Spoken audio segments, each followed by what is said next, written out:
হ্যাঁ, এই ওয়ালটা পুরো এইখান থেকে আরম্ভ করে ওই যতদূর যা ক্র্যাক বেরিয়েছে টোটালটাই কেটে ক্লিয়ার করে দিয়েছি। ক্লিয়ার করে শিখা লাগিয়ে দিয়েছি। ওই যে হলুদ হয়ে রয়েছে ওগুলো শিখা লাগিয়েছি। এটা শিখা কমপ্লিট হয়ে গেছে। আর এগুলো তো সব এখন পুট্টি দিয়ে আর বালি দিয়ে রিপেয়ারিং করে দিচ্ছি। সব এগুলোকে শিখা লাগানো হয়ে গেছে, পুট্টি বালি দিয়ে বন্ধ করে দেবো। আর এই যে তোমার ডাইনিংয়ের কালারটা পুরো এখান থেকে ঘুরিয়ে দিয়েছি এই বিম নিয়ে। পুরো টোটালটা এখান থেকে ঘুরিয়ে দিয়েছি। ওইখানে একটা রিপেয়ারিং বেরিয়েছে, ওটা কেটে রেখেছি। এইখান থেকে আরম্ভ করে এইখানে শেষ করে দিয়েছি। এই তোমার এই যে বাক্স, টিভির বাক্স চারি সাইড দিয়ে চলে গেছে।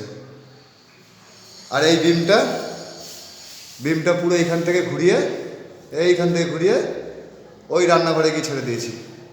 আর ওই যেটা সাদা আছে নিচের তলা, আর ওই সাইড ধরে ওই বাথরুমের ওই বিমটা ধরে চলে আসবে। ওই বাথরুমের ওয়ালের যে কালার, ওই কালার ধরে এই বিম চলে আসবে। এই বিম এসে এই দেয়ালে মিশিয়ে যাবে। মাঝখানের এই দেয়ালটা বাই কালার হবে, বুঝে নাও। আর ওইগুলো সব কেটে ফেলেছি। এই যে তোমার রিপেয়ারিং, এই একটা এই একটা এটা কাটা হয়েছে। দাদা আর একটা রিপেয়ারিং দেখাচ্ছে, ওইটাও কেটে দেবো, বাদ রয়েছে, কেটেই পাঠিয়ে দিচ্ছি।